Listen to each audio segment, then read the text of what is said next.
హరి ఓం శ్రీకృష్ణాయ నమః. ఈరోజు గీతా జయంతి సందర్భంగా మా ఇంట్లో భగవద్గీత పుస్తకాలన్నీ పెట్టుకుని ఇంట్లో పూజ అయితే చేసుకున్నారు మా అత్తయ్య గారు. చాలాసేపు ఇంట్లో భగవద్గీత చదువుకున్నారు. డైలీ ఇంట్లో భగవద్గీత పారాయణం అయితే చేసుకుంటారండి. ఈ రోజు నేను 12వ అధ్యాయం భక్తి యోగంలో 2 శ్లోకాలు అయితే చదువుతాను. అర్జున ఉవాచ ఏవం సతతయుక్తా ఏ భక్తా స్వాం పర్యుపాసతే ఏ చాప్యక్షరం అవ్యక్తం తేషాం కే యోగ విత్తమః మయ్యావేశ్య మనో ఏ మాం నిత్యయుక్తా ఉపాసతే శ్రద్ధయా పరయోపేత తే మే యుక్తతమామతః.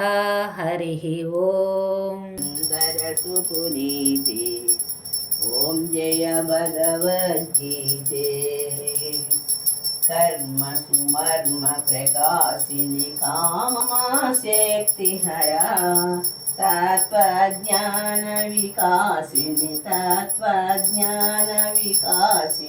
విద్యానందపరా. ఓం జయ భగవద్గీతే.